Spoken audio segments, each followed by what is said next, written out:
दावा कर रहे हैं। अगर इसमें कोई कमी गलती एक पैसा का निकल जाए तो केंद्र सरकार जांच करा ले, ईडी सीबीआई इनकम टैक्स लगा ले, एक पैसे का ऊपर नीचे होगा नहीं। और ये बात अब यहाँ से खत्म होनी चाहिए। मेरे लिए अपमान की बात है कि आप कहते हैं कि अशोक चौधरी भी चोरी किया है, प्रशांत किशोर भी चोरी किया है। हम इन लोगों के पंक्ति में खड़ा होने वाले लोग नहीं हैं। मरना पसंद है लेकिन इन चोर नेताओं के साथ बराबरी पर खड़ा नहीं हो सकते हैं। हम लोग चोरी नहीं करते हैं।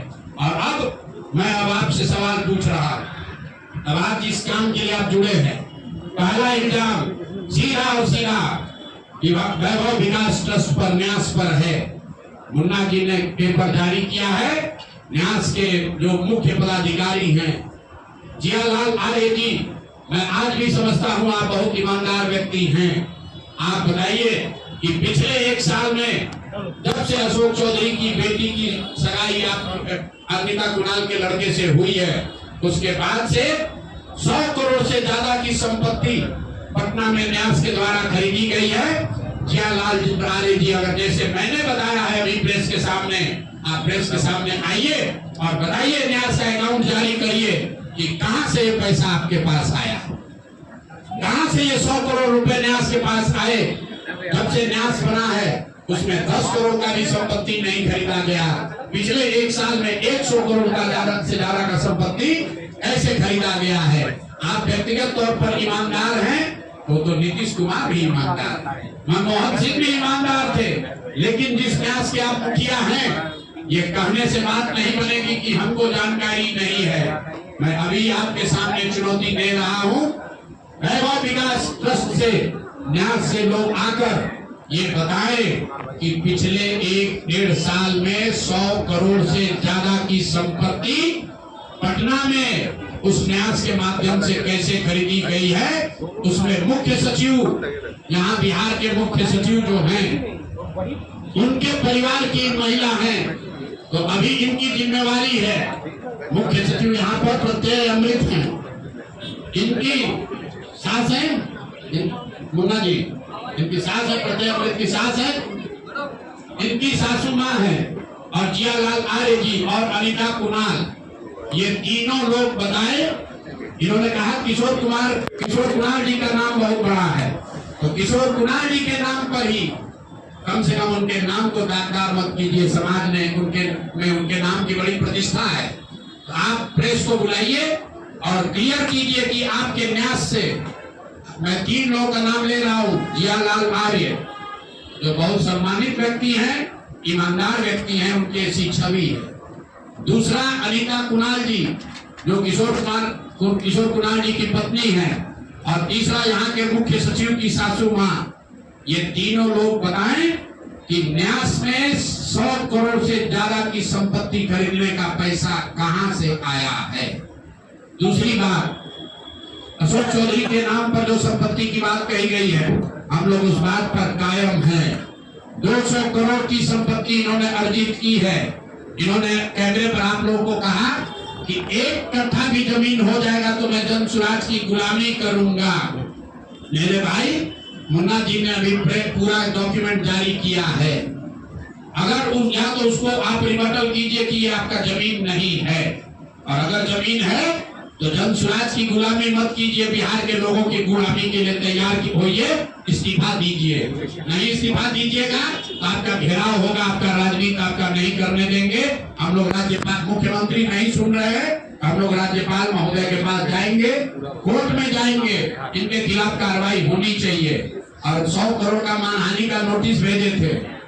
आज डर के मारे शायद कहे हैं कि अब आगे हम कानूनी कार्रवाई नहीं करेंगे, तो 5 दिन के अंदर आधिकारिक तौर पर लीगल नोटिस वापस ले, और नहीं लेंगे तो इन पर 500 करोड़ का और घोषणा करेंगे। नोट कर लो भाई, 200 करोड़ पर घबराए हुए हैं ना, तो 500 करोड़ का और अवैध संपत्ति जो खरीदा है अशोक चौधरी ने अलग अलग नाम से, 7 दिन का समय दे रहे हैं।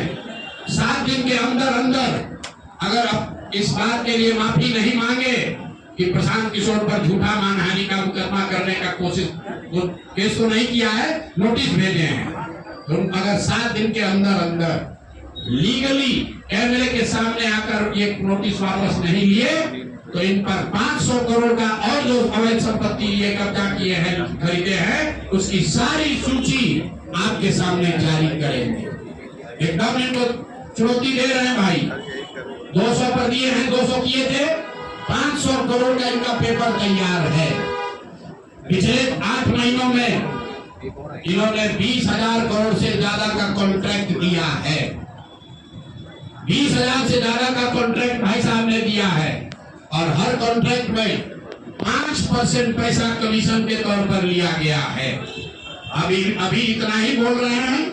अगले प्रेस कॉन्फ्रेंस तक अगर इन्होंने अपनी गलती नहीं मानी तो जिन लोगों के जरिए ये 5% पैसा वसूला गया है वो लोग को प्रेस के सामने बैठा कर आपसे परिचय कराएंगे कि कौन लोगों ने ये 5% की रेट से पैसा वसूला है। और दूसरी बात, ये जो पैसा रिलीज हो रहा है 0.5% हर रिलीज में पैसा काटा जा रहा है। अभी जो 2 घटना आपने सुनी होगी नोट जलाने की, 2 इंजीनियर्स के घर पे जो नोट के गड्ढे पकड़े गए हैं, वो वही पैसा है जो पैसा ये लोग कॉन्ट्रैक्टर को दिए। कॉन्ट्रैक्ट देने के लिए 5% लिया, उसके बाद जब जब पैसा रिलीज होता है तो 0.5% इनका उसमें शेयर बनता है। वही पैसा ये इंजीनियर कलेक्ट करके वापस ला रहे थे पटना जमा कराने, जो एक आदमी उसमें पकड़ा गया, एक आदमी जेल में भी है और रात भर नोट का गड्ढी जलाया गया है। अब अशोक चौधरी इस पर बयान दें कि ये उनकी को इसमें संलिप्त है कि नहीं है। नहीं है तो आपके सामने अगले प्रेस कॉन्फ्रेंस में उन लोगों को खड़ा करेंगे जो इनके बिहार में ये पैसे की वसूली कर रहे हैं और इनको उसका जवाब देना पड़ेगा। अशोक चौधरी बंद। अब आ जाइए आज की सबसे बड़ी जो जिस चीज के लिए आपको बुलाए हैं, बिहार के उप मुख्यमंत्री सम्राट चौधरी, इन पर मेरा सीधा आपके माध्यम से सरकार को, बिहार के गवर्नर से, बिहार सरकार से, केंद्र सरकार से मेरा अनुरोध है कि इनको हत्या के आरोप में, ये हत्या के अभियुक्त हैं, इनको तुरंत पद से बर्खास्त करके गिरफ्तार किया जाए। क्यों किया जाए ये समझिए। तारापुर में 1995 में 7 लोगों की जो हत्या हुई और 7 मारे जाने वाले लोग कुशवाहा समाज के लोग थे। ये बिहार में जाति की राजनीति करने वालों के लिए सबक होना चाहिए। सम्राट चौधरी कहते हैं मैं कुशवाहा हूँ। 7 लोगों की जिनकी हत्या के ये अभियुक्त हैं, आरोप नहीं है, मैं शब्द बहुत सही समझ के बोल रहा हूँ। 7 लोगों की हत्या के अभियुक्त राकेश कुमार उर्फ सम्राट कुमार मौर्य उर्फ Samrat Choudhary, Tarapur case number 44/1995, note कर लीजिए। 44/1995 में 7 लोगों की हत्या हुई, उसमें ये अभियुक्त हुए और जो केस है चीफ जुडिशियल मजिस्ट्रेट को 24/4/1995 को इन लोगों ने डॉक्यूमेंट सबमिट किया। बिहार विद्यालय परीक्षा समिति का एक एडमिट कार्ड सबमिट किया जिसमें बताया गया कि KNVMH सम्राट, ये स्कूल का नाम है,